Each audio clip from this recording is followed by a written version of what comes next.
Lula, candidato do PT, e Geraldo Alckmin, do PSDB, se enfrentaram pela última vez antes do segundo turno. Foi no debate que você acabou de ver aqui na Globo. Antes de Lula e Alckmin chegaram à Central Globo de Produção, no Rio, políticos ligados às duas candidaturas. O primeiro foi o governador eleito de São Paulo, José Serra, do PSDB. Minutos depois, o colega de partido, Geraldo Alckmin, candidato à presidência. Ao lado, o governador reeleito de Minas Gerais, Aécio Neves. O presidente Lula, candidato do PT à reeleição, entrou no estúdio com um forte esquema de segurança. Os dois seguiram direto para os camarins. Os assessores aproveitaram todos os minutos antes do debate para repassar novas orientações e até informações de última hora.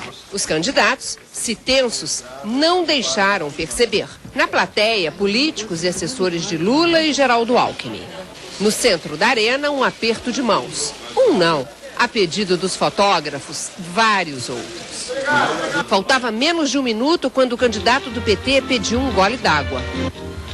Boa noite, bem-vindos à Central Globo de Produção no Rio de Janeiro para o último debate entre os candidatos à presidência da República. O único momento em que os convidados puderam se manifestar foi quando os candidatos foram chamados pelo mediador. Neste debate, a participação do eleitor teve um peso muito importante. Lá nas arquibancadas estão 80. Eles foram escolhidos pelo Ibope nas 5 regiões do Brasil e puderam fazer perguntas para os candidatos à presidência. Foram 4 blocos, os 3 primeiros com a participação dos eleitores indecisos. E no 4º e último bloco, os candidatos fizeram perguntas entre si, sem um tema pré-determinado. Na reta final da campanha, mais uma oportunidade para os eleitores decidirem o voto. E quem trabalhou para que tudo desse certo no debate não perdeu um minuto do que foi dito neste último encontro entre Geraldo Alckmin e Lula antes de domingo. E em bares, restaurantes ou em casa, os brasileiros pararam agora à noite em frente à televisão para assistir ao debate.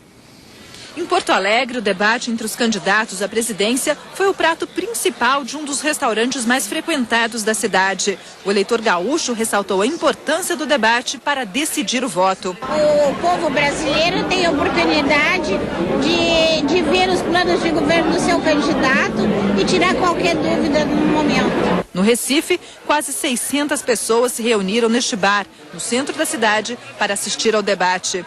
Em Manaus, o debate foi assistido numa rua movimentada com muitos bares e restaurantes.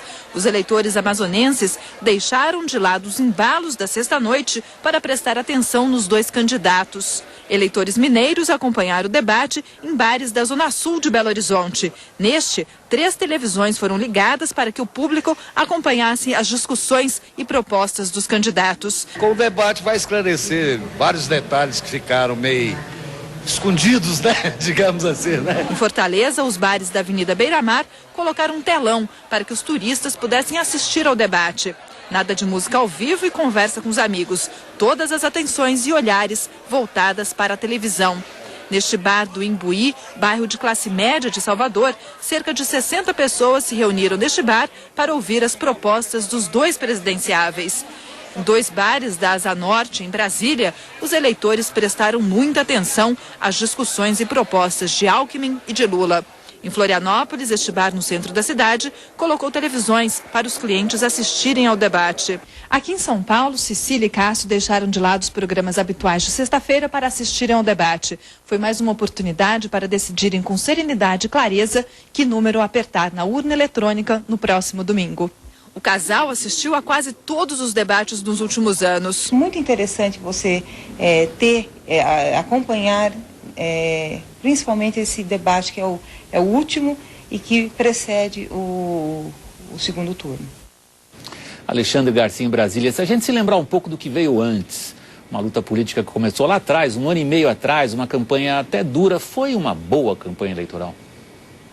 A campanha presidencial ganhou com a passagem para o segundo turno, né? Permitiu mais discussão sobre problemas nacionais. Mas a campanha, em geral, saiu ganhando com leis mais restritivas. As cidades ficaram mais limpas, não se registraram radicalismos e, até prova em contrário, gastou-se menos dinheiro, o que diminui a possibilidade de caixa 2 e outros ilícitos.